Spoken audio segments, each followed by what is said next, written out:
for joining me tonight for Transcendent. It will be a night to remember. There's a lot going on in our world, and a lot for the body of Christ to do. It's a great time for us to be alive as a people of God, because we're commissioned by the Lord Jesus Christ to be salt and light in the midst of what's going on in our world today. And I'm glad that you've joined me tonight here on Transcendent for that. I did not do Transcendent on Tuesday for very good reason. My wife's birthday was on Tuesday. And so I just suspended all of the normal daily activity to spend my time being with her that full day. And it was certainly worth every moment of doing that. And my producer agreed that instead of Tuesday, that we could do tonight. And I probably caught you at home, wrapped up from the cold, because it is cold outside. I need you to do a couple things right at the outset of our broadcast tonight. Is like this broadcast and share it. I'm going to be sharing some video with you tonight on a number of occasions, and it'll be important that you pass this around so that other people can get a load of what's happening in our country and what's about to transpire right here in the city of San Antonio. But before I go into that, I want to just tell you something about San Antonio in black, white, and brown. SABWB was formed when the so-called non-discrimination ordinance came into the city under the leadership of then Mayor Julian Castro, whose brother, by the way, Representative Joaquin Castro, is on the impeachment manager's team and arguing for the impeachment of President Trump for a second time. And so that kind of lets you know where the trail of this city goes. Listen to me now. That kind of lets you know what political trail is being blazed in the city of San Antonio toward things that many people right here in the city of San Antonio would embrace and enjoy. Things like the former President Trump did during his administration, bringing the jobless count down in every demographic in the country, and the list goes on of things that's moving forward there. And I need you guys to jump on tonight. I'm looking for some folks and don't see them yet, so I need you to come online and let's get this show on the road, so to speak. But I want to tell you about what's going on with San Antonio in black, white, and brown in light of the history, the start of SABWB here in the city of San Antonio. My producer tells me that I do have some people on, but I don't see them out here. So hopefully. Oh, okay. I'm going to try to get to you guys, so get to you where I can see you.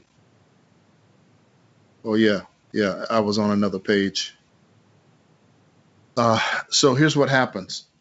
The political pedigree of the city of San Antonio leads all the way into the impeachment managers that is now trying to impeach President Trump for a second time. It won't happen. We'll talk about that tonight. It's a political stunt to, while out of one side of the mouth they say unify, and on the other side of the mouth they're trying to make sure that a person who is out of office does not have a right to get back into office. And so you have to ask yourself the question, don't you? Why so much hubbub? Why so much apprehension or fear on the return of an administration that did so much good for the country? Why would you be so panicked about the possibility of President Trump running again in another 4 years? While we deal with that on a national level, as I said, the political pedigree bleeds all the way back to the city of San Antonio, because Joaquin Castro's brother, Julian Castro, is in that same pool. Joaquin is actually on the impeachment manager's team, but his brother Julian Castro mayored our city for a while and mentored our sitting mayor Ron Nuremberg. So that gives you some trail as to where we're going. And then this in this first half of this year, culminating on May 1st, is our own city elections, determining who the mayor will then be and city council going forward.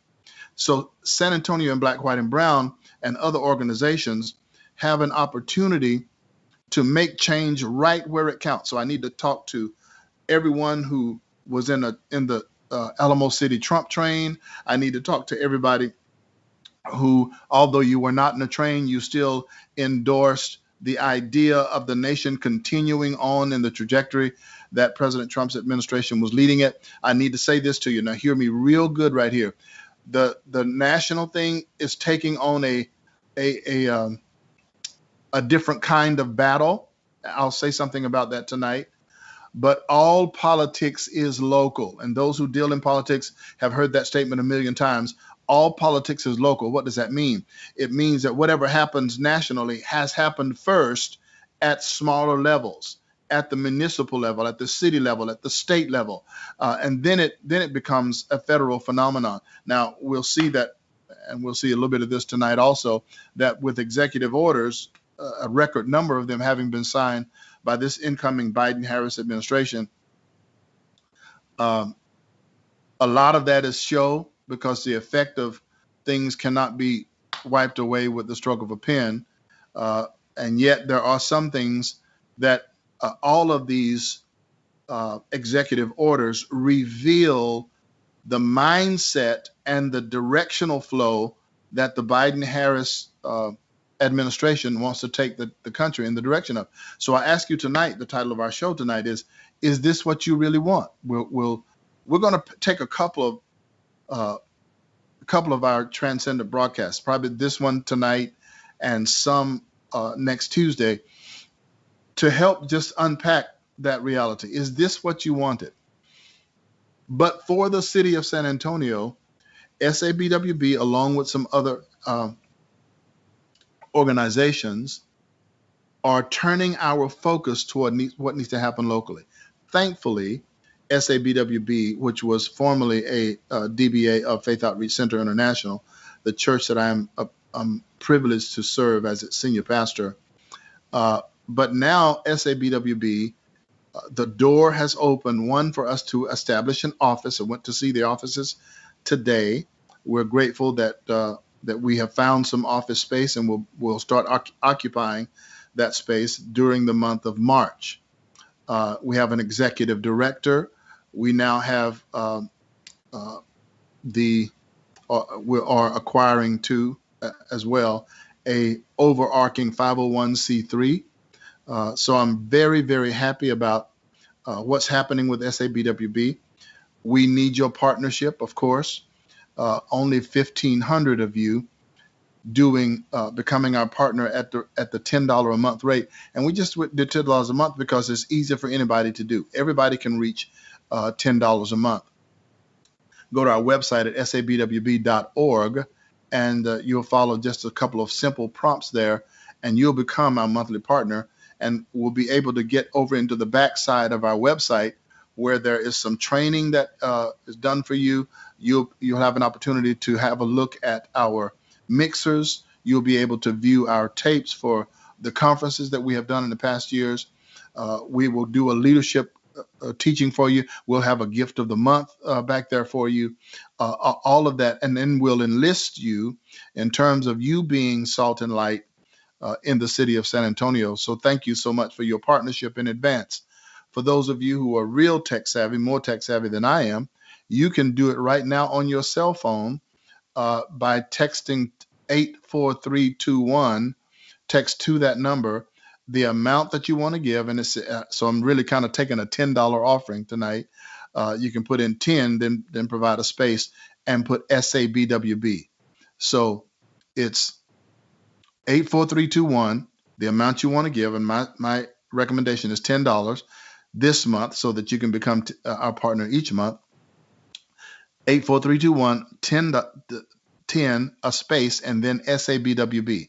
You do that tonight and quickly, and we're off and running, and we'll be able to be your voice. We're going to do some things with SABWB this upcoming year that's vitally necessary for the fabric of our city to be mended and for the agenda of the city to be turned in the right direction. You remember that there are two main goals with SABWB: build trusting relationships and collaborate on the value and implementation of principles that shape the culture. So we build relationships, shape the culture.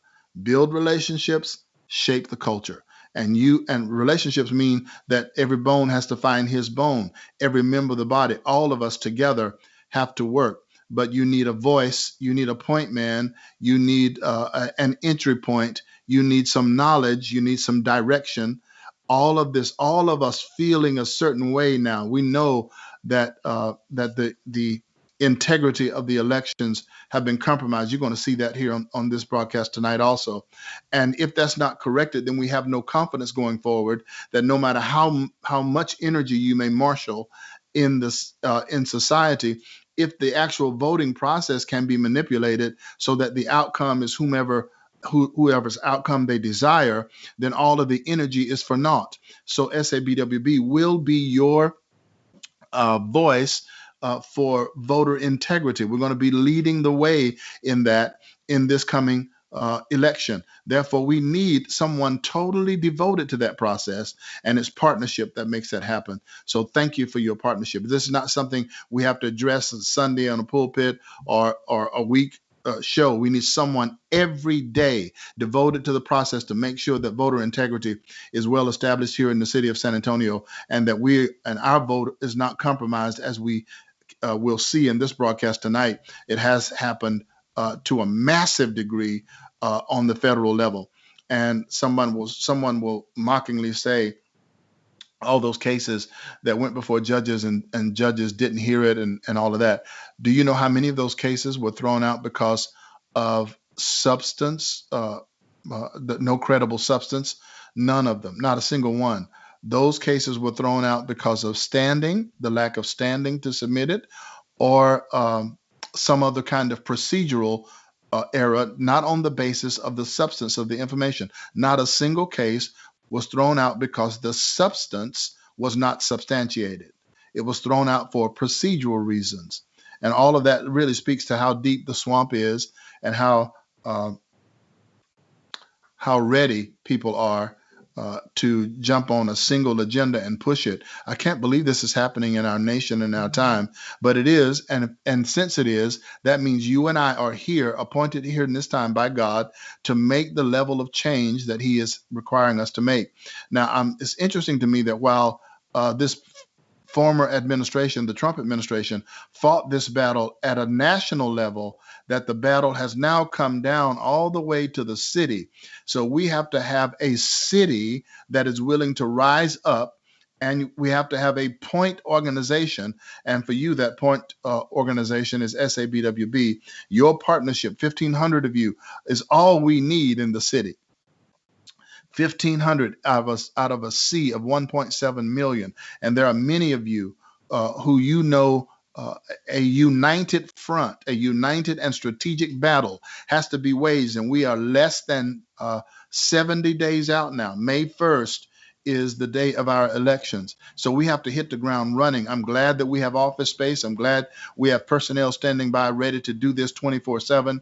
And you release us. You untie our hands through your partnership. So thanks for doing that with us. I went a little longer than that and I wanted to go on it, but I think it's important that you can see and hear and understand the direction SABWB is going in, and how we can move quickly in that direction to make sure we are not, that our vote is not compromised at the city level, and that the people, I'm telling you, there are some partners accessible to SABWB that will allow us to make certain that your vote as a citizen is not compromised, and make certain that the message is gotten out and the city is saturated with the right information, and we don't have to rely on big tech. We don't have to rely on it. There's a way that we can do this thing with some partners that I'm already working with here in the city of San Antonio. So you help that happen by your partnership. Thank you for it.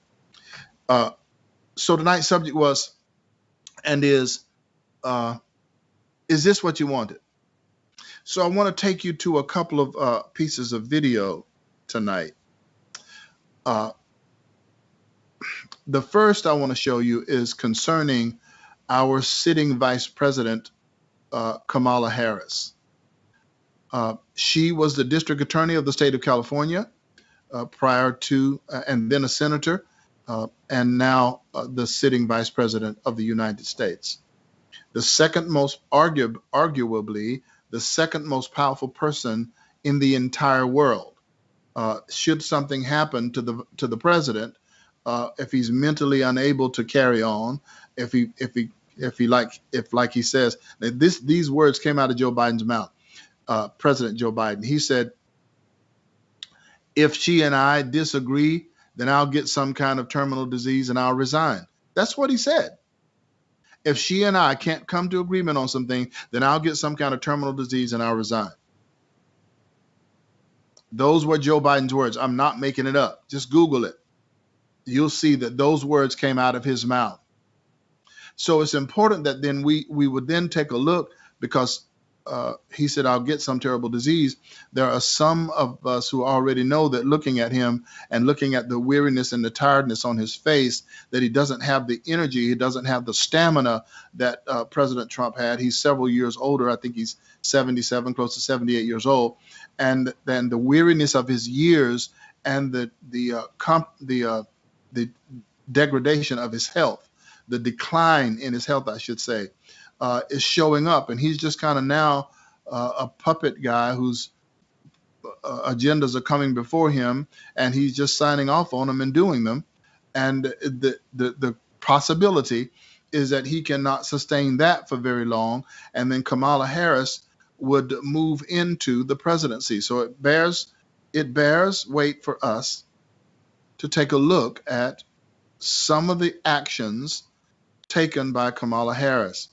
Now, some of the things there are some things I could say, but they are not things with which I have substantial evidence, so I'm not going to bring them forward. Some of you might be able to, even while I'm talking in the comment section down here, you might be able to say, pull up some articles and put some information out concerning this. What I want to address is the Project Veritas movement that took place, you recall, some time ago. Now, I want you to, as a believer, because Transcendent, we call it Transcendent because we take the conversation beyond normal boundaries. We try to take it outside of the rhetoric of Republican and Democrat, because I think one thing that we're seeing as we move forward here, that in many cases, the Republican Democrat is just two sides of the same coin. They, in many cases, will play good cop, bad cop, but they're both after the same objective in some cases. Now, there are people in both parties, no doubt, who are there because they're convinced that that party mechanism may be able to be the best mechanism to help them help people. But then there are some who are not there to help people. They're there, for example, you know, on a senator's salary or on a congressman's salary. How does Pelosi and a list of other Democrat and Republican congressmen and senators live so high on the hog? They don't really make enough money from their job to do that. How are they doing that? Is there some lobbyist? Is there somebody currying favors to them so that they can get what they want in terms of laws being written and things being done to favor their particular industry? Is that I can tell you without equivocation, that is the case. Big old mansions and spreads, and that's not off of a senator's salary, folks. That's not off of a congressperson's salary. There's other means that sitting in that position makes you privy to, that people are willing to pay for. It's like Hunter Biden's seat on the, all of that's not done yet either. Hunter Biden's seat on this Burisma board, this that was managed by an oligarch in the Ukraine who was known for corruption. And Hunter had no oil and gas experience. Why was he on the board? He was on the board because he was Hunter Biden. When asked if he were not a Biden, would he be placed on the board? Hunter's own words was, I know that my placement on the board had much to do with the fact that I'm a Biden. I'm not going to deny that. Well, there's a lot of that going on. There's a lot of it going around. And with those kind of things that's happening, you and I, listen to me right here now. You and I have to be a people who decide that as we the people, we're taking it back. We're going to take our government back, and we're going to begin at the city level. We're going to start right here in the city of San Antonio. But for the state of California and Project Veritas, that man started a 3-year undercover investigation, journalist investigation, trying to determine, by partnering with some of Planned Parenthood's chief partners, in the sale of aborted baby body parts, how to track them to see where they were going and what was going on with them. And when he found out that what was going on, he began to push these videos.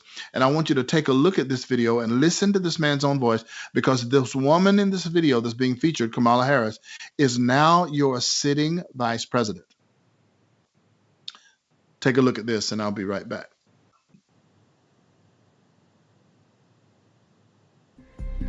April 5th, 2016.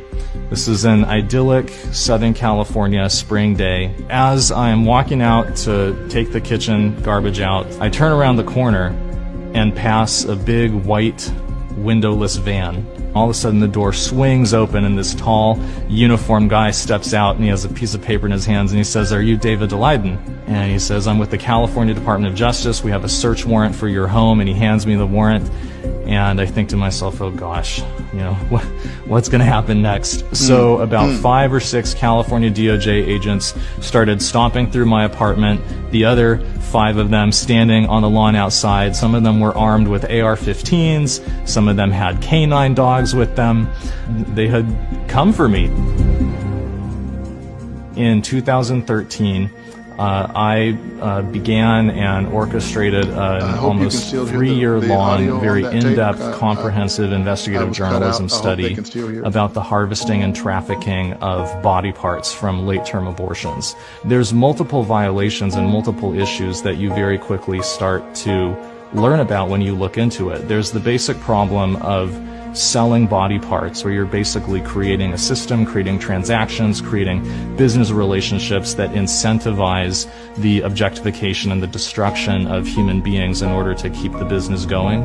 Are you listening to that? So for about 30 months, we went undercover with the explicit purpose of partnering with some of the biggest Planned Parenthood abortion clinics in the country to send their technicians in, harvest body parts from the abortions that were being done that day, and then package up the parts and ship them off to different customers all around the country, sometimes around the world.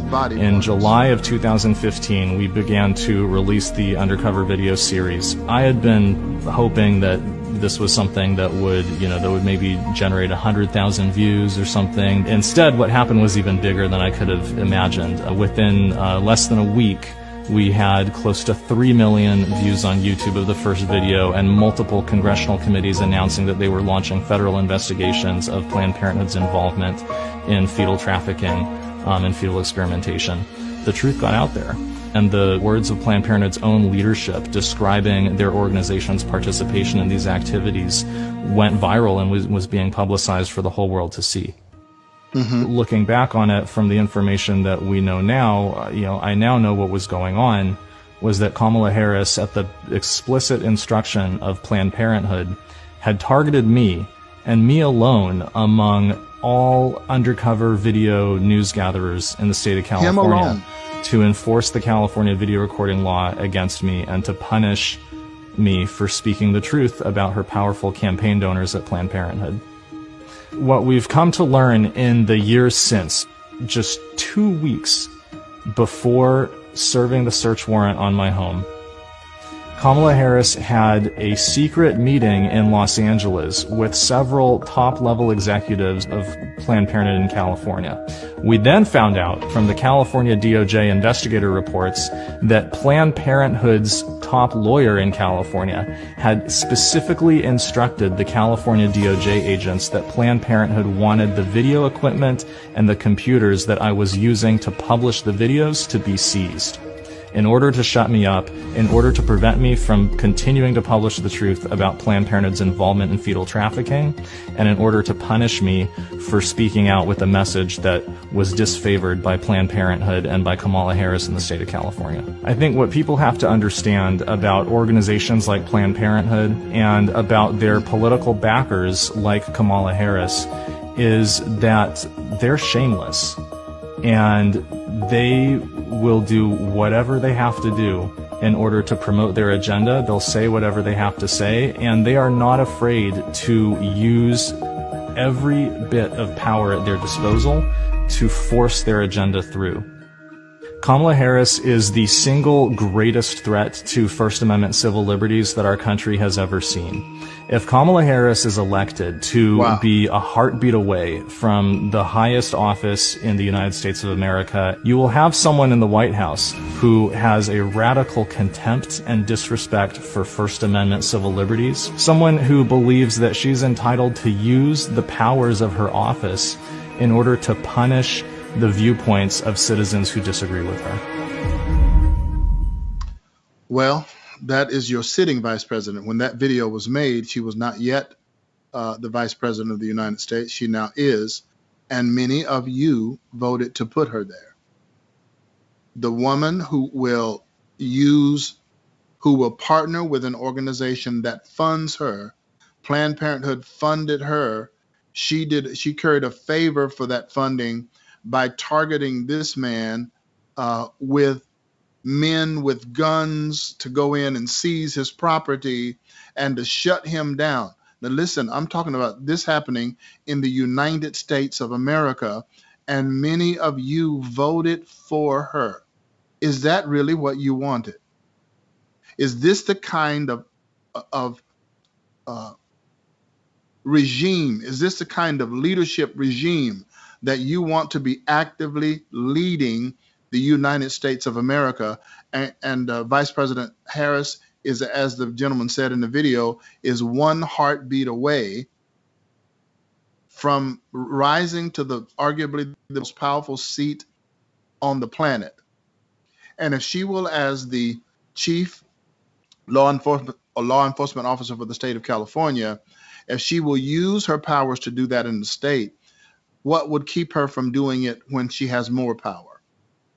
You and I should have been sober-minded enough, and I think many of us were, to the tune of 75 to 80 million. You'll see that here on this video too. But there has been compromise in the voting process, and it will happen not only at the federal level, it will happen at every level, to include the city of San Antonio, if you and I don't partner together. So I need to say again tonight, I need to say again to every person that was a member of the Trump train, for every person who wanted to be a member of it and supported it, now the battle is no longer at the federal level. It is at the federal level. I can't say that.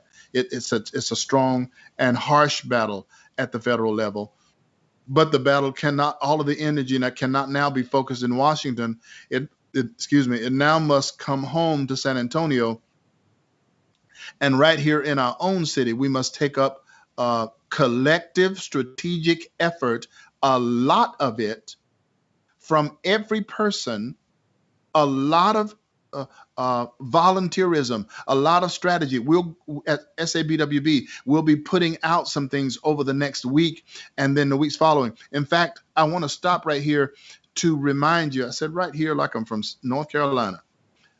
I want to stop right here and I want to inform you about the first mayoral debate coming up this coming Tuesday at Restoring Church. Pastor Darrell Crane, Champions Coalition, and me of San Antonio and Black, White, and Brown will be co-chairing the first mayoral debate this coming Tuesday night. All of the candidates will be there. We're using the regular debate format. We will ask very pertinent questions and probing questions after the pertinent questions so that you, the viewer, can know for yourself where these particular candidates stand. Uh, at the last notification that I received, the sitting mayor, about the incumbent mayor, Ron Nirenberg, will be among them, as well as Greg Brockhouse, who's probably the most serious contender to that seat, and about 5 other people who are running will also be in that mayoral debate on Tuesday, February the 16th. On Tuesday, yes, my Sunday's Valentine's Day, my baby girl's birthday. Then 15th Monday, and then 16th Tuesday at 6 o'clock at Restoring Church. Now you look. The reason evil agendas get to go full steam ahead is because good people do nothing. Good people wag their head and shake their finger and suck their lip about how bad things are, but do nothing. I'm saying to you, San Antonio, you cannot afford to do that. Every person that was that got involved in a Trump train, every person that supported the direction in which the Trump administration was taking the nation, every person who knows that there's been compromise and fraudulent stuff that has happened involving the election. I will show it here on this broadcast as well. It's time now for you at a local level to show up. And one of the first places to show up, one of the first, is February the 16th, Restoring Church. It's on Fredericksburg Road. It's the church that Max Lucado used to pastor. You're there, right?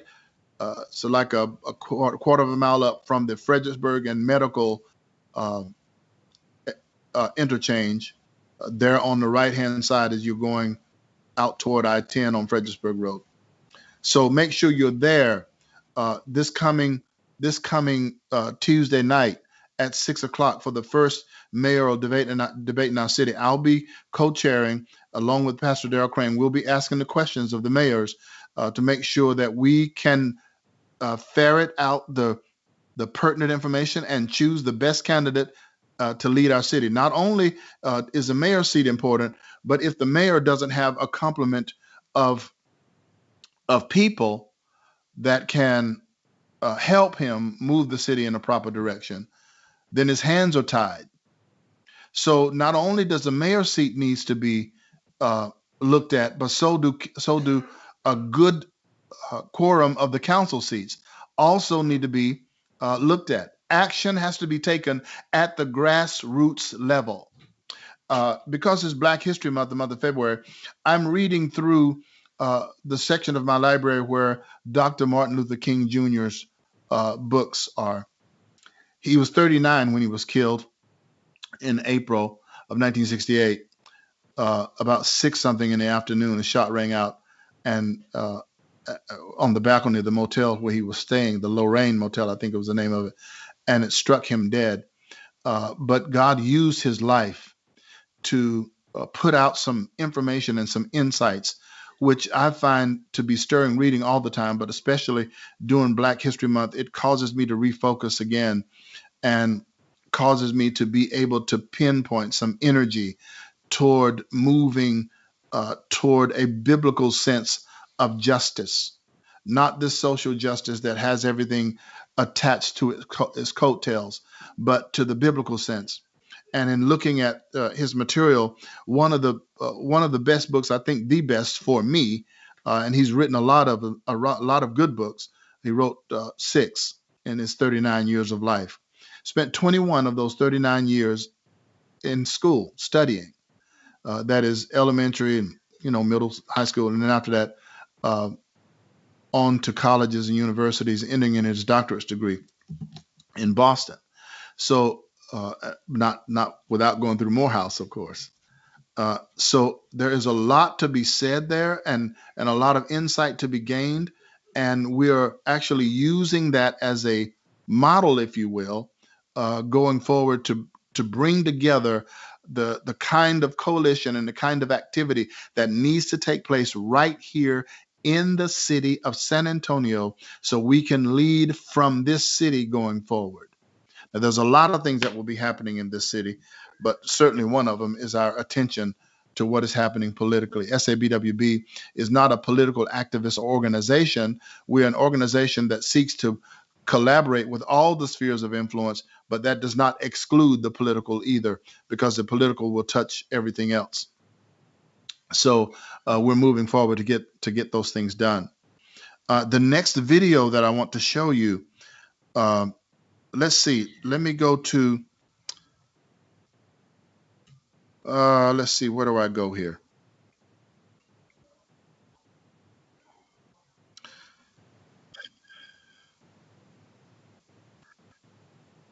Let me do something on Dr. Fauci. So let me just switch this. I'll tell you what. I'll go to commercial right now, and when we come back from commercial, I'm gonna take you into some Fauci stuff, because that guy he's all over the page. But he's singing a particular song, and there's a reason that he's singing that particular song. I'll show that to you when I come back. Let's go ahead and look at this commercial, and I'll be right back after that. Hello, everyone. I'm Charles Flowers, your host for Transcendent. Transcendent is SABWB's online weekly broadcast aired here on Influencer's platform. Join me and other key leaders from various pillars of influence which shape the culture of San Antonio for innovative and strategic dialogue. Each week, we will address core community values and principles that need to be restored and re-implemented into our culture of our great city. This may often necessitate identifying where these values and principles are being compromised and reflecting on the damaging impact that such actions may have if left unaddressed. But ultimately, we want to take the conversation beyond ordinary limits, exceed the normative boundaries, and implement bold, time-tested principles across the pillars of influence in our city, which will result in the positive transformation of the culture. I look forward to visiting with you each week here on Transcendent.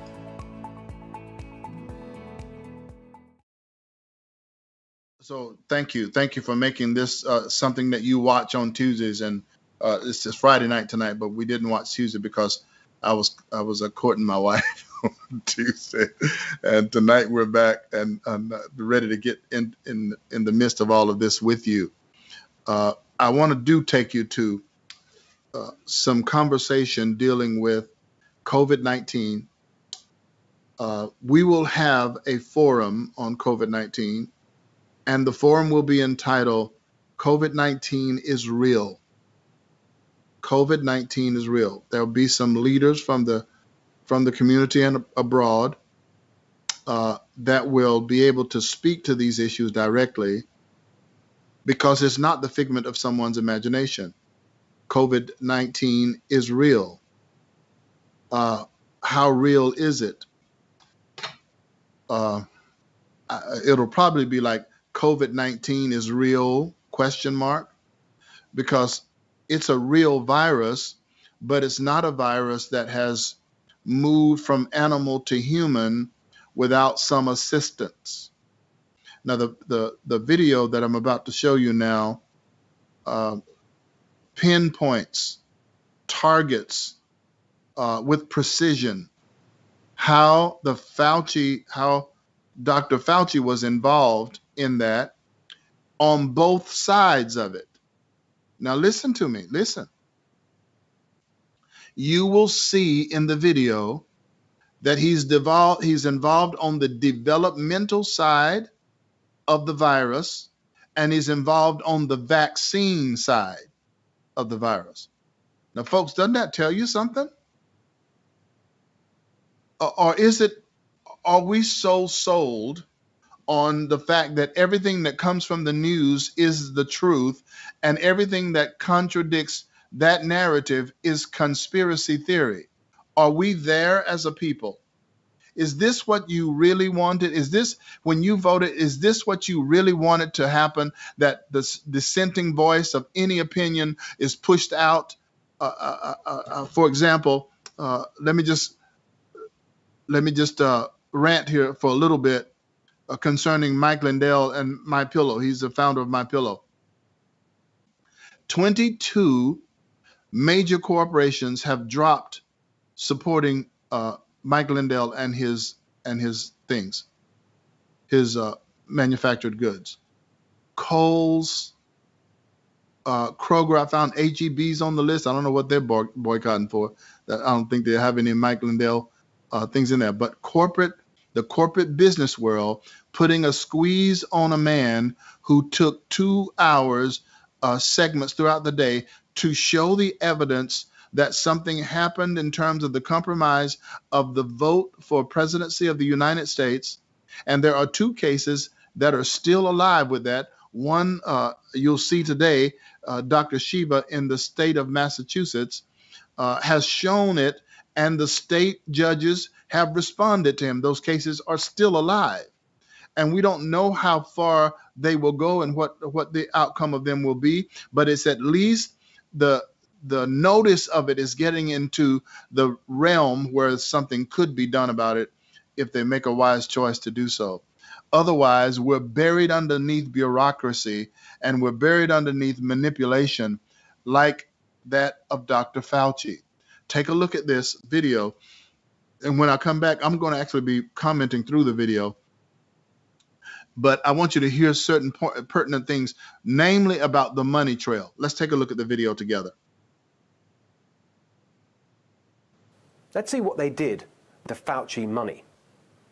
In the project's results page, there are 13 papers co-authored by Shi Zhengli, who is head of the Wuhan Institute's infectious disease unit. One of the papers was published in 2017, roughly halfway through the project. Peter Daszak is listed as a co-author. It's a kind of progress report. Inside the funding section of that paper is the ID of the Fauci Commission project. That's the money trail. Until now, the only reporting on Fauci's role in all this has been on his funding of the Wuhan lab in general. But tonight we can go further. Thanks to this paper, we can see the specific activity that Fauci funded. And it's terrifying. So terrifying, in fact, that after we reached out to the NIH and Peter Daszak's group for comment, this paper was mysteriously taken offline on Friday for a while. But we downloaded it weeks ago. Here are the details. We're putting the actual scientific language on screen now, but this is what it means in plain English. They collected samples of bat feces from a cave near Kunming in Yunnan province, China. They found many novel bat coronaviruses in the feces. They analyzed them and sequenced their genetic information. They then built various chimeras, genetically engineered new viruses, man-made in the lab. They built new man-made man-made viruses. Cells with them in the lab. And they then showed that their man-made viruses could replicate as a functional virus. Here's the most important part. The genetic changes they made in the lab unlocked a highly specific doorway into the human body. The virus that causes COVID-19 uses that same exact doorway. To be clear, none of the genetically engineered viruses created back in 2017 and reported in this paper were the exact ones we're dealing with now. But what they confirm is that it was possible to make the COVID-19 virus using the techniques developed in the Fauci project. And that project continued for 3 more years. 3 more years of experimentation, 3 more years of man-made mutation. Now let's look at the actual COVID-19 virus. How does it compare to the ones we know were made earlier in the Wuhan lab? A comparison to the ones that were made and the ones, the COVID-19 virus that we're dealing with now. Tighter than the original SARS virus, which is why it's much more infectious.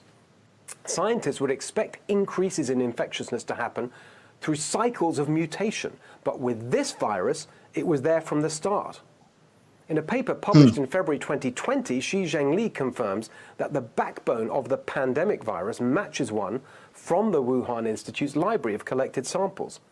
Their 2017 paper describes how they swapped parts of coronavirus found in other animals into bat coronavirus strains in order to make more infectious man-made versions. And sure enough, the pandemic virus looks like a combination of 2 very different bat viruses mixed with parts of a virus from a completely different species. Could something like that occur in nature? That's what Peter Daszak is saying. Quote, maybe a farmer got infected or a farmer's animals and they were shipped into their markets. If a person brings it in or an animal, that virus will spread. And it looks like that's what happened here.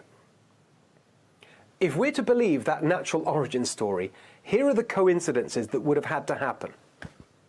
Multiple different species of bats in South China would have to infect each other and some other unknown animal. Then either these animals or an infected human would need to have traveled 1,000 miles without infecting anyone until they got to Wuhan. In its first incarnation, before any mutations, it would have been 10 to 20 times more infectious than any previously observed virus. And most incredibly of all, the infected animal or human would have somehow chosen to make their 1,000-mile trek to the only place in all of China with a lab that had the world's most extensive collection of the viruses it was already infected with, and the one place in the entire world that carried out genetic research which matched that virus. We're not suggesting for a second that the coronavirus was created or released as a bioweapon, but lab accidents happen. That is literally the reason the Obama administration stopped this kind of research. During the SARS epidemic, 2 researchers studying that virus in a lab in China became infected and sparked an outbreak. Another researcher in Singapore was infected with SARS, and he wasn't even studying it. Other people in his lab were. Even with the proper precautions, these leaks can happen. The researcher in Singapore was working in a lab with a biosafety level 3 rating, the second highest possible. A lab with a biosafety rating of 4 was built in the Wuhan Institute in 2015, but they'd been doing bat coronavirus research years before then, in less safe settings, and even after the higher safety rating, there were concerns about it. In 2018, the US Embassy in China repeatedly sent diplomats to the lab, who after touring it warned that it had serious safety and management weaknesses. And just last week, the State Department said that several researchers at the lab became sick in the fall of 2019 with COVID symptoms. It was also reported in January that Matt Pottinger, President Trump's Deputy National Security Advisor, privately told a group of British officials that a, quote, growing body of evidence supported the idea that the virus leaked from the Wuhan lab. Here, on the record, is Sir Richard Dearlove, former head of MI6, the UK's CIA. Quote, it's an engineered escapee from the Wuhan Institute. I'm not saying anything other than the fact that it was the result of an accident. These obvious lab risks are why the Obama administration tried to stop this research back in 2014. When you... Did you hear that? Why would someone engineer a coronavirus from bat droppings, and why would they test it on human cells? To what end? And Fauci, if you listen to the entirety of that, funded the research, and now Fauci and Gates want to manufacture the vaccine. And they want to make the vaccine mandatory for you to take it. Whose pocket does that line? And to what? Because if they can create a reason for you to take the vaccine, then they can put into the vaccine whatever it is they want to do, not only to combat this virus, but to make any other kind of biological alterations in you that they have already planned to make in you. Why would someone plan research on one side and then get the vaccines and make it mandatory on the other side?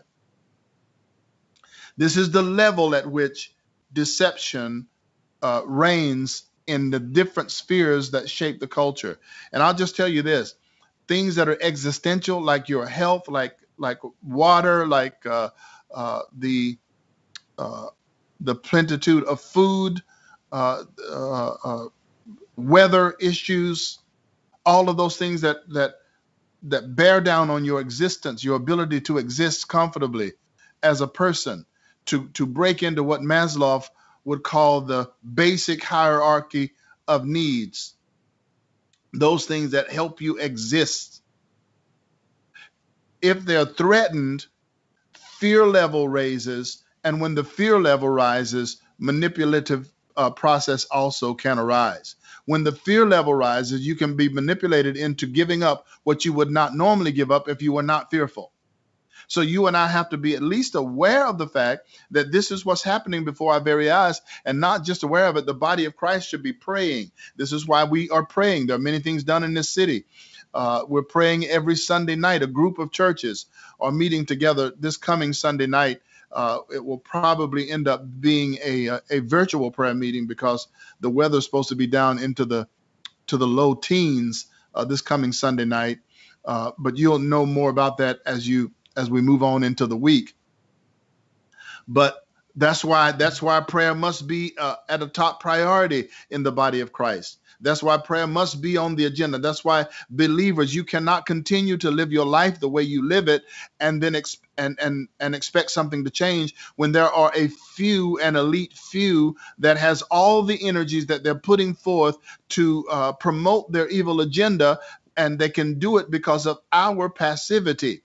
The persons who are passive becomes the puppets. The persons who are passive become the puppets. And those who are diligent become the puppet masters. You and I have to decide that we're going to be diligent about our business, that we'll not be slothful, but be diligent in our affairs, fervent in spirit, as it says in the book of Romans, that we're eager about taking care of business right here in the city of San Antonio.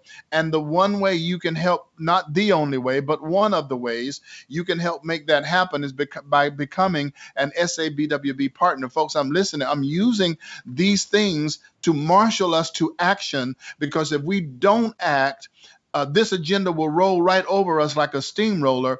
And when all it takes from you is $10 a month to put to work full time a team that will address these things while you are going about your daily activity. A team can address these matters, make sure that our voting is integral, make sure that we can reach the people that we want to be at the polls to vote, and make sure that their votes are actually counted, and make sure that we get the right people in rulership in our city. And there are people that have plans and great ideas and moving things ahead. That's why mayoral things are important to you. That's why February 16th should be on your priority list. It should be something you're eager about doing, something that you're making sure you're going to be there at 6 o'clock at Restoring Church. Tuesday evening at 6 o'clock. That's kind of a meet and greet thing. All of you Trump trainers, listen. Driving a truck with a flag on it won't change the city of San Antonio. It's good. It's good that you make known that you're a patriot and that you love the country, but just driving your truck alone won't do it. You have to show up and be willing to put your hands to the plow to see that the city of San Antonio is changed in the direction that you want it to be changed in. Be a part of that debate. Listen, come listen with open ears. Restoring Church, Tuesday, 6 o'clock. I'm going to, you know what I'm going to do? I'm going to get the address for you right now, so that before I get off of here with you today,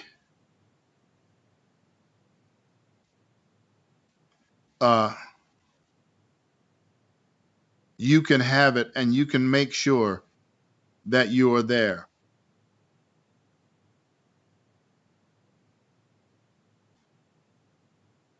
All right, I should have it in just a few minutes. This coming Sunday night.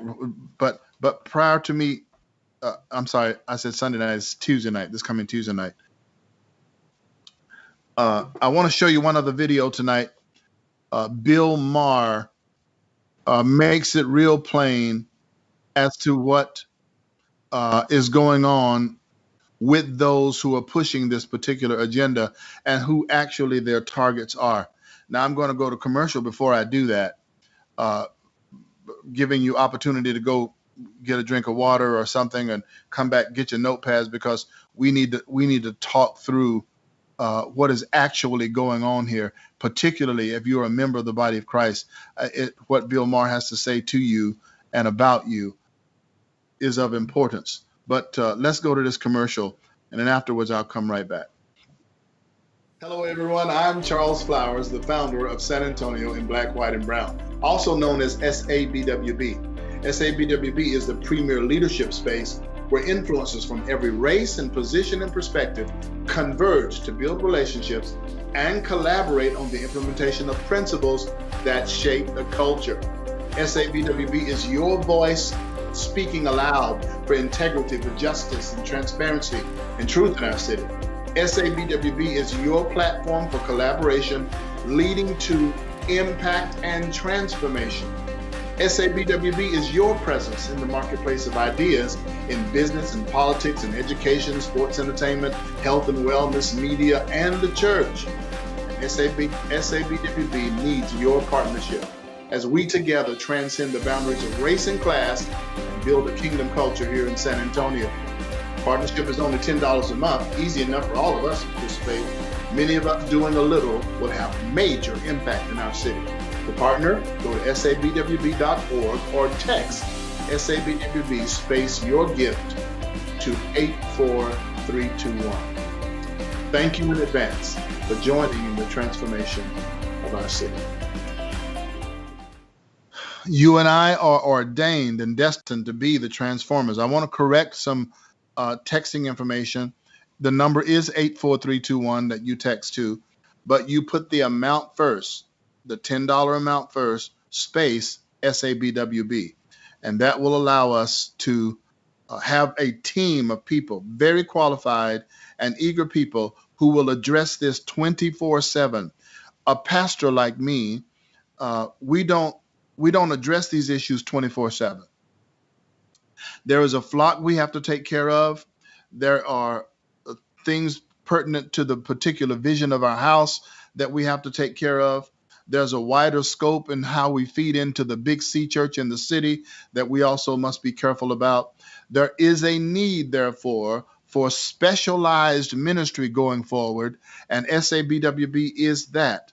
Your participation as a partner, going to our website at sabwb.org or doing it right there on your phone, texting to 84321, a $10 amount, and then SABWB.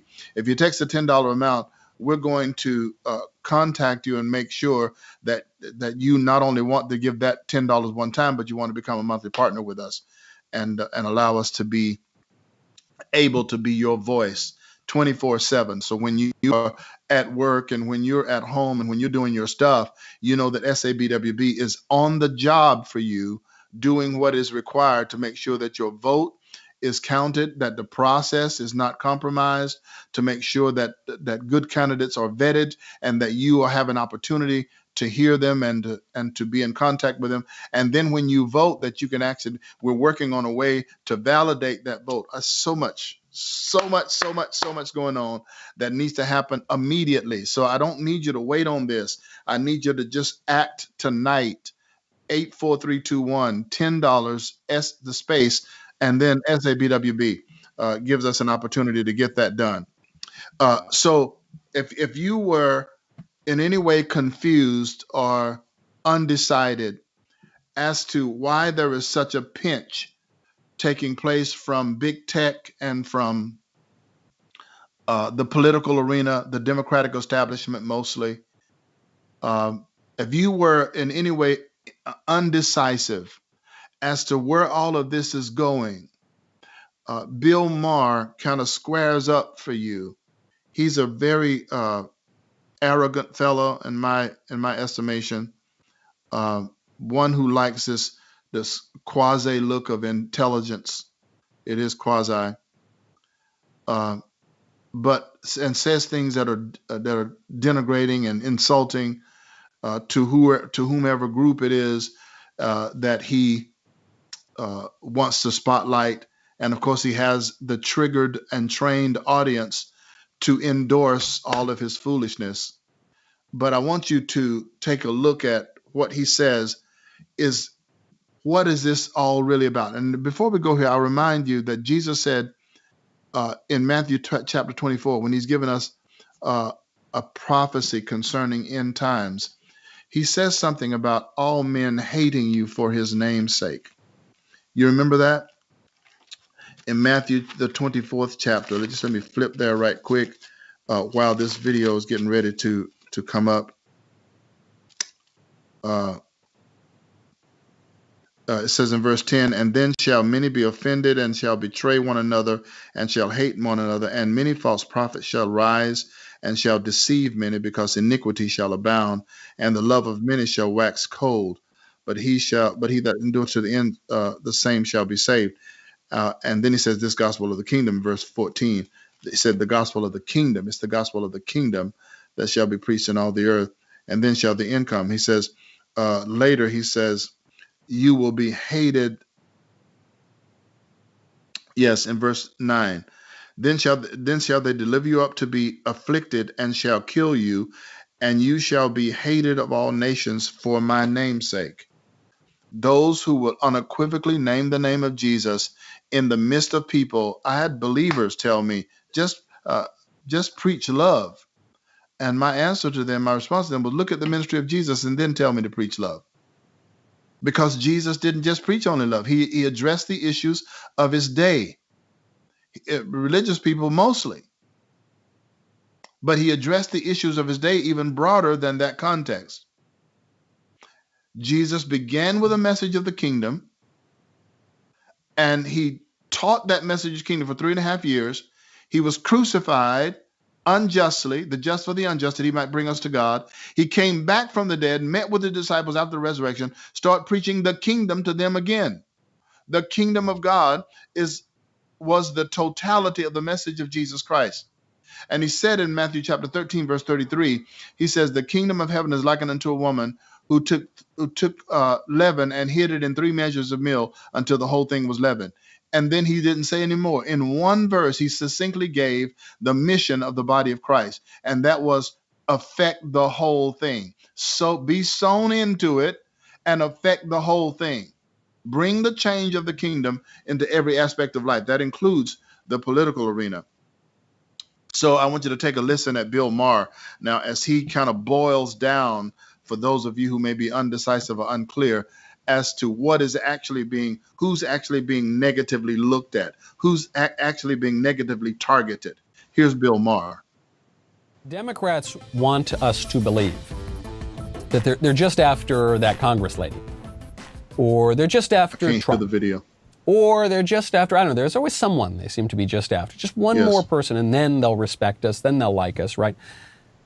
Bill Maher, who is occasionally honest, often wrong, but occasionally honest, has admitted this isn't about Trump or Marjorie Greene or QAnon or conspiracy theories. It's about all of us. It's about conservatives. It's about Christians. It's about people who hold traditional beliefs in this country. The left thinks we're all the same. The left thinks there's no difference.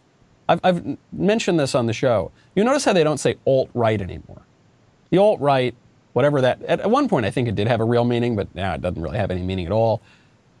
They don't care about the alt-right or the this right or the conservatives, or they just think we're all the same. Bill Maher, they just think we're all the same, and they think we're all completely lunatics, right? Completely insane, and they want us ostracized from society. As long as we're going to go to the trouble of another impeachment trial, we might as well be honest about what it's really about. The events of January 6th were a faith-based initiative. Notice the cross and comes Trumpism up when he says, let's be is a Christian honest about what it's nationalist about. movement that believes Trump was literally sent from heaven to save them. It's right there in Senator Tommy Tuberville's campaign ad. God sent us Donald Trump because God knew we were in trouble. There's a lot of talk now in liberal quarters about how Republicans should tell their notice the base jeering who in the still background? believe the election was rigged that they need to grow up and move on and stop asking the rest of us to respect their mass delusion. And of course, it is a mass delusion. Mass delusion. As a but Christian, the inconvenient truth here is that if you accord religious faith the kind of exalted respect we do here in America, you've already lost the argument that mass delusion is bad. It's fun to laugh at QAnon with the baby-eating lizard people and the pedophile pizza parlors, but have you ever read the book of Revelations? Because Bill Maher probably hasn't read the Book of Revelations, because the Book of Revelation is not called the Book of Revelations. The dude couldn't even get the name of the book right as he's making fun of it, which is true of so many of these sophomoric atheist types. I mean, I think the days of the Bill Maher style atheism are over. There was this kind of publishing fad in the mid-2000s. They called them the New Atheists. It was like Christopher Hitchens, Daniel Dennett, Richard Dawkins, Sam Harris. And their books, I read some of their books, were very weak. I mean, they didn't even make the arguments they were purporting to make. But, you know, it was popular among, like, 14-year-old boys in urban areas or something. And it wasn't to be really taken seriously, and Bill Maher is not to be taken seriously, right? He doesn't. Okay. He exposes Bill the Maher's biblical not to be literacy taken seriously. We'll cut it right there. Theological insight. But what I wanted you to see in that video is this: that Bill Maher said what others are not saying, in that the target of all of this activity that's happening, the target is Christians, and that Christians are under a delusion. Now it's bewildering to me almost that the Bible says that in the last days, because they love not the truth, God will send them a strong delusion. He's not talking about the people of God. He's talking about those who reject the truth, those who are no longer able to say that a man is not a man, a man is not a woman because he claims to be. Just like what's happening right now in female sport. If I were a female athlete, I would be livid, as now that I have to compete with a man who just says he's a woman, and we have to accept that he is a woman, and he's able to compete at the level of sport with women. And we have to believe that just because he says he is, and we can't deny him any rights to do anything that a woman does. It is insane. And yet the insane crowd will tell you, as a child of God, you are delusional. I'm telling you, what is happening in the culture, what's happening in the world out there is a strange thing. It's a strange thing. It's so strange that it's going to take a move of God. It's going to take a move of God to break the hold that is on the minds of people. So we have got some things going on here. I told you I was going to get the address. Here it is. It's 8308 Fredericksburg Road. 8308 Fredericksburg Road. It is of necessity, every one of you in the city of San Antonio who know that our city can go in a more positive direction than it's going. It's as if government is getting bigger, and its supply lines, the breast of the government. You know, one of the names for God in the scripture is El Shaddai. El Shaddai. It's a Hebrew name, and it means the many-breasted one, which means that God himself is able to supply the needs, the nutrients, the wherewithal for growth and vitality. He himself, God, is the one. But now instead of looking to God for that, the city desires and the government desires that you look to them for that. So they actually want you to practice idolatry. They want you to move your faith out of the arena. There is a group, let me insert this because I'm thinking about it now. There's a group called the Secular Democrats of America. The Secular Democrats of America. Look it up. Secular Democrats of America. They have put a list into President Biden and Harris and Vice President Harris of 28 things that they're pushing for. And the Secular Democrats of America, by the way, include 14 sitting Democratic representatives. It includes them, 14 sitting Democratic leaders. And what they've said on their list of 28 that they've given to President Biden and to Vice President Harris, that they do not want any input from the Christian faith as it relates to public policy. They don't want any input from the Christian faith. Now, is that what you wanted? Is that actually what you wanted to vote for? Notice that that list did not come up while President Trump was in office.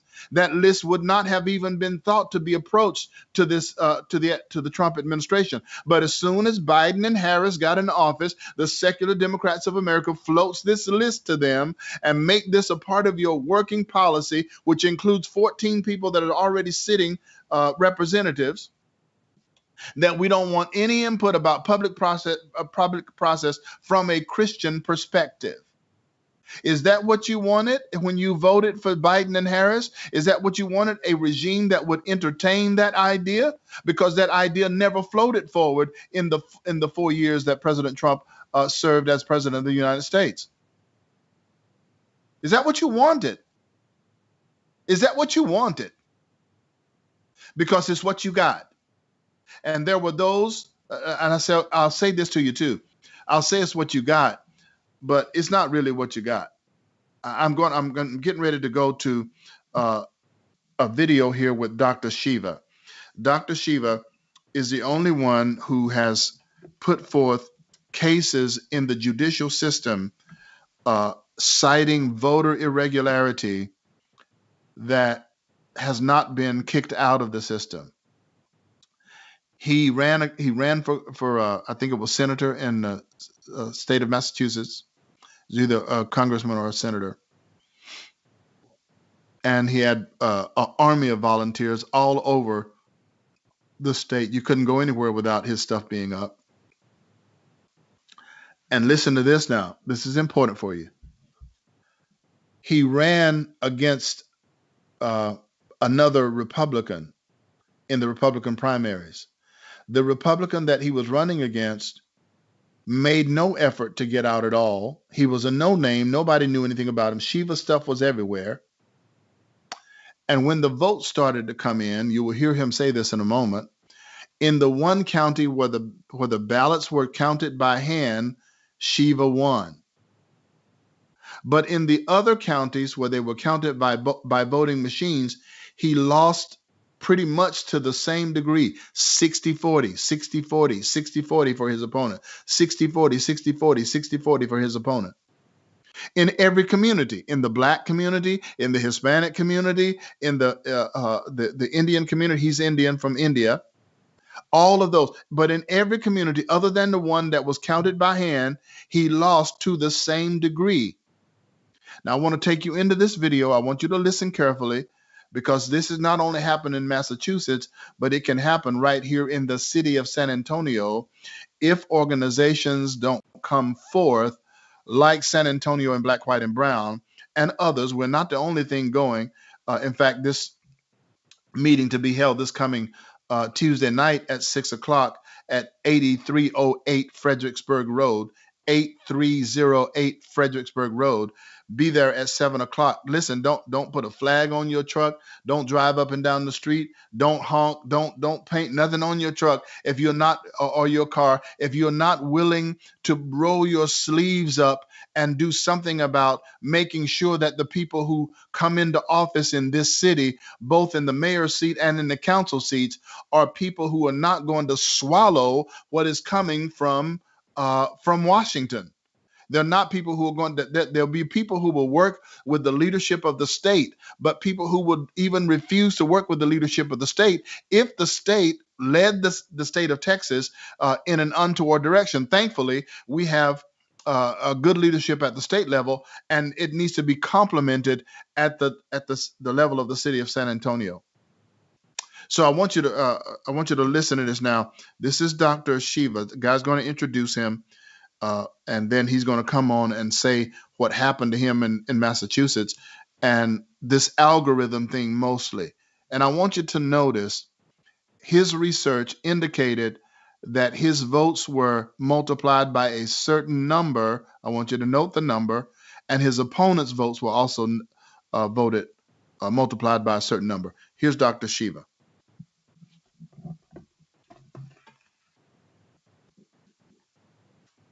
He's setting up, I'm going to go to Dr. Shiva. Dr. Shiva is also in the documentary. Of course, Dr. Shiva has become quite popular at many levels. But Dr. Shiva, I'm going to give you the floor. Will you take a few minutes and just explain maybe again how we know this was a fraudulent election, Dr. Shiva?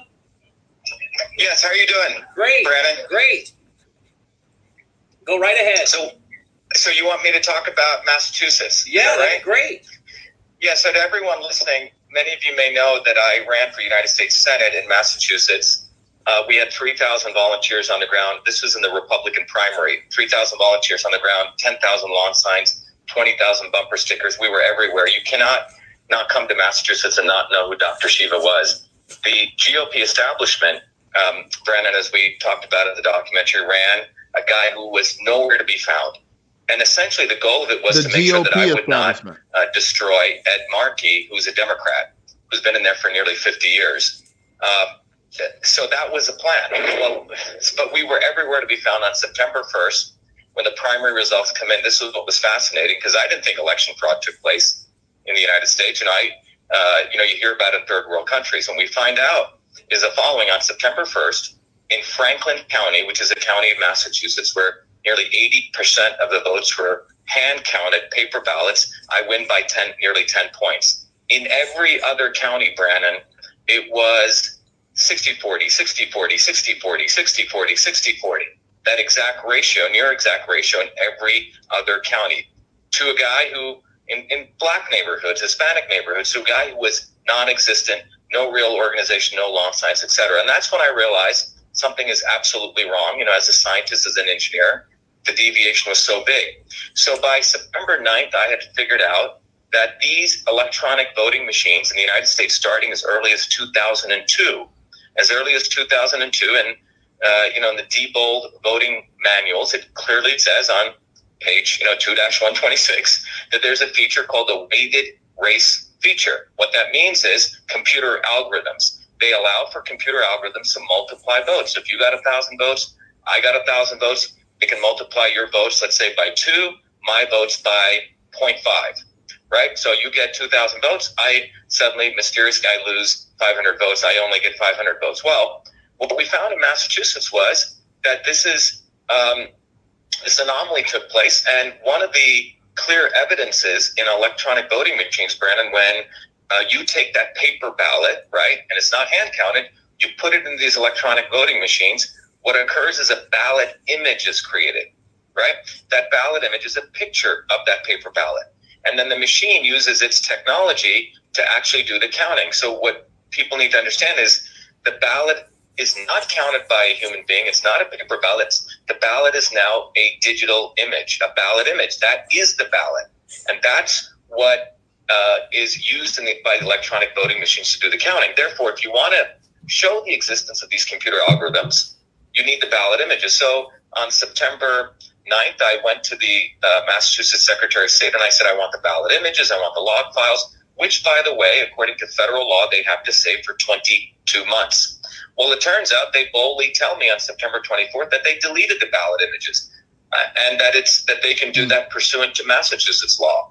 So I said, what is the Massachusetts law? They don't answer that. They send me an email back saying that what we actually did was we saved the paper ballots, but we don't store the ballot images. And my response was, you violated federal law. Those 4 emails, when I shared them on Twitter, I was banned on Twitter in the middle of a federal election with 3 days remaining. So I'm banned in the middle of a federal election, not by Twitter, but by the government forcing Twitter to do this. And this is what everyone needs to understand. The government forced Twitter to ban a United States federal candidate because I was sharing the absolute fact that the government was violating federal law, the Massachusetts government, by deleting ballot images. So this is and why is that important? Because the existence of the ballot images could show us if computer algorithms were being done or not. So that was the first lawsuit we filed. And the great thing was, which again, Fox or CNN, none of the mainstream media wants to talk about, is we had a major win in that lawsuit. The judge gave me all the terms of a restraining order, which told the Secretary of State, you can no longer call Twitter, number one. Also told the National Association of State Election Directors they can't be doing this through the Secretary of State. and told them if they had any problems, they should go on Twitter to fight it out, that they should practice the First Amendment. In the second lawsuit, I pulled out all my mathematical, background in all those 4 degrees at MIT and my expertise in pattern analysis. And we actually found that they, through a very deep mathematical analysis, an amazing anomaly we saw in a county called Suffolk County, that we saw this very interesting pattern that could only occur only 1 in 100,000 times, only if my votes were multiplied by 0.666, and the other guy's vote was multiplied by 1.2. And that was put into our second lawsuit to decertify the entire U.S. Senate election and ask for a hand recount of the September 1st primary. So again, Massachusetts has a lot of very smart people, a lot of mathematicians. That got filed in federal court. Again, I'm representing myself also, everyone needs to understand, because no lawyer wanted to take on the swamp in Massachusetts. So we already had a victory from the first one. Wait a minute. You're not even a lawyer, but folks, you realize who we're talking to here, right? I think one publication called him the smartest man in the room, and he invented email when he was 14. All right. So imagine sitting and having dinner with Dr. Shiva. He makes you feel rather insignificant. What have you accomplished? Let's see. I'm not so sure compared to Dr. Shiva. He invented email at 14 years of age, has 4 MIT degrees, but he can't find a lawyer to represent him on the voting fraud because, by the way, we had one attorney who's in the documentary, it's hurting his practice because he dares to speak up and take on a case fighting voter fraud in his state. So again, people are trying to be destroyed. Well, he couldn't even find a lawyer to represent him. So I guess being the smartest man in the room, he just says, who needs a lawyer? He goes and bones up on it and he starts representing himself. And as you're hearing, he's winning. I mean, if that's not sticking it to the man, I don't know what is. He's like, we don't need no lawyers. I'll just represent myself. He studies it, and he wins. But pick it up from there. This is the guy that invented email, by the way. One thing, Brennan, is we went after the real crime scene. The real crime scene is the use of computer algorithms. Look, I've spent my whole life since I was 14 years old, when I was a full-time research fellow. I got to NYU when I was 14 in a computer science program. While finishing up high school, I had a full-time job at Rutgers Medical School analyzing sleep patterns of babies to try to predict, using algorithms, when you could predict the onset of an apnea. While I created the world's first email system, I named it email, wrote all the 50,000 lines of code, have the first U.S. copyright. There's no controversy on that. But the important point here is my entire life has been spent on analyzing patterns. My undergraduate research at MIT, across my 2 master's degrees, my PhD at MIT, that's what I do for a living. So here, on September 1st, I find myself in a very interesting situation that I find myself, I'm in third world Massachusetts. Election fraud took place. They're deleting ballot images. So I pull out all my math and I start analyzing the data, and I clearly find that they've multiplied my votes by basically my vote, and anyone who voted for me became 2/3 of a human being. This is like going back to 1787, when the ruling was the 3/5 compromise. Black people were 3/5 of a human being. In Massachusetts, they're 2/3 of a human being. Those people voted for me. So that was put into our lawsuit, which again I filed, to ask to decertify the election. Well, the Secretary of State files about 100 to 200 page response in rebuttals and demanding that the judge dismiss my lawsuit. Well, guess what? The judge denies their dismissal. So today, I have 2 lawsuits in federal court, both of which have survived dismissal. The only 2 lawsuits which have gotten 2 victories among all the lawsuits that have all gotten thrown out of court. This is in Massachusetts, where the American Revolution took place, where people were really wanting to understand. Okay, we'll stop it right there. I think it's important that you hear what is going on at that level. We can go ahead and stop the video. I think it's important that you hear what's going on at that level and how these people who cannot be dismissed, they can't be excused. There are people who did their research. There are people who are very qualified. This Dr. Shiva has 4 MIT degrees, invented email at 14. These are not people who are dummies. These are not people who are conspiracy theorists. These are those who have researched the data, and they come back with the unequivocal answer. And finally, this guy in Massachusetts finds a judge who's willing to stand the heat by not dismissing his lawsuits. Where will that eventually go? What will be the outcome of that? Will it work to? I tell you what I still solidly believe. As I'm sitting here with you tonight, I believe that this cover is going to come off. In fact, it was Pastor Darrell Crane. I'm not sure if he's still watching tonight or not, but he said in a meeting that I was in with him and some other pastors earlier today praying, that as he just sought the Lord about this, that there were a couple of things. There's 3 words. I can only remember 2. One was exposure and surprise. That there would be an exposure to the depth of corruption, that it will be uncovered. And Darrell said later that the fallout of that going forward will be some manifestation of God's judgment against that corruption. But surprise for those of us who are staying in this position of faith, trusting God to bring justice out of this corruption. Now, the saddest part to this for me, beloved, is where the church is on it. The church is all over the page, and mostly the church is divided along political lines. May I remind us tonight, you know why SABWB is called SABWB, San Antonio in black, white, and brown? Because there are things that are common to all the ethnic groups, and those are the 3 most populous ethnic groups in our city. Not the only. We embrace everybody. We're working on a new logo that will reflect the beauty and the color in the city. Be looking for a t-shirt coming forth, SABWB t-shirt, that helps us to identify all of us in the city, every one of us, every single one of us. Whether we're in church, whether we're in a Lions Club, whether we're in some other kind of organization. I met a beautiful man, beautiful in terms of his spirit, named Danny Diaz this week. Willie brought him over. Danny serves as the current San Antonio Police Officers Association president. And he knows what's coming through the chain of the city as far as Fix SA is concerned. Fix SA implies something is broken. Now, there are probably many things that are broken and need to be fixed. So the first, as in the non-discrimination ordinance, they called it non-discrimination. So anybody who fights against the NDO first has to get over the hump of being identified as a discriminator because you're fighting against a non-discrimination ordinance. And wow, I didn't know that. So now Fix SA is on the market, and it's now coming actually to defund the police.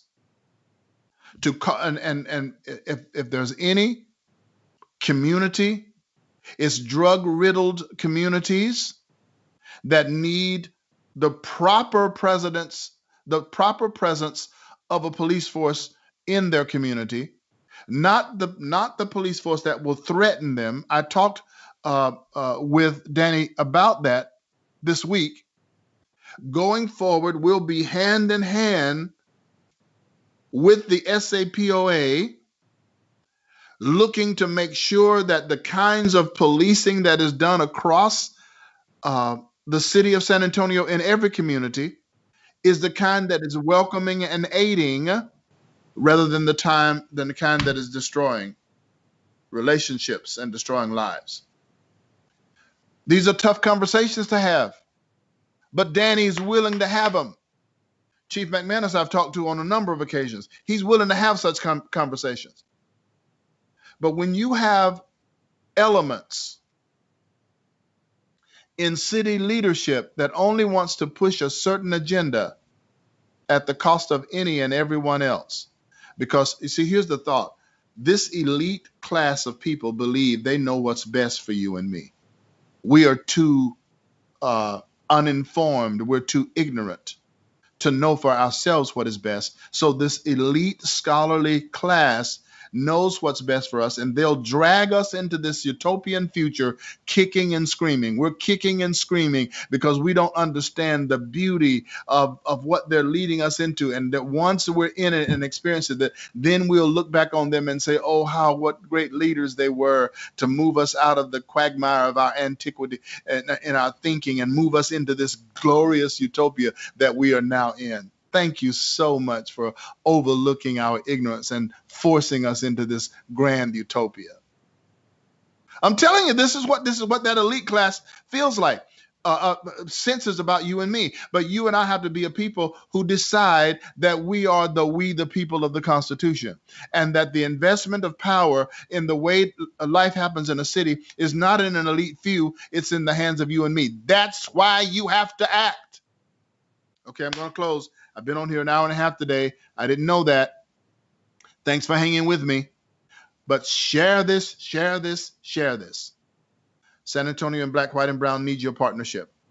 Go to our webpage, sabwb.org. Follow those few little clicks on there and become our monthly partner. 1,500 of us doing that across the city of 1.7 million will literally change the face of San Antonio. Mark this day on your calendar. Be with your sweetie on the 14th, but on the 16th, make sure that you're at 8308 Fredericksburg Road for the first mayoral debate here in our city. And going forward, you and I are going to take our city back. San Antonio is a city for we the people. You're going to see that on some paraphernalia going forward. But San Antonio is the city of we the people. All right. Thank you so much for helping. By the way, you can, as soon as I get off, you can participate in our $10 partnership offering tonight to the number 84321. 84321. Text this. Put 10, then a space, and SABWB, and that will allow us to move forward with all of the stuff that's happening in our office and what we're doing to collect people, to make sure that we're on this 24/7, that we're moving in a direction to make sure that things are held in a right course, and that they're moved into a right course for the city of San Antonio as we move forward. I'm excited about San Antonio. I love the city. I love you. The city is not buildings. I mean, it is buildings, but it's not only buildings. The city is people, and I love the people of San Antonio. And I know that you are a people that God has called to greatness, and together we're going to reach that. Thank you for being with me tonight here on Transcendent, right here on Influencers Platform, which is our weekly broadcast of San Antonio and Black, White, and Brown. We will see you next Tuesday. God bless you. Thanks for hanging with me. Bye-bye now.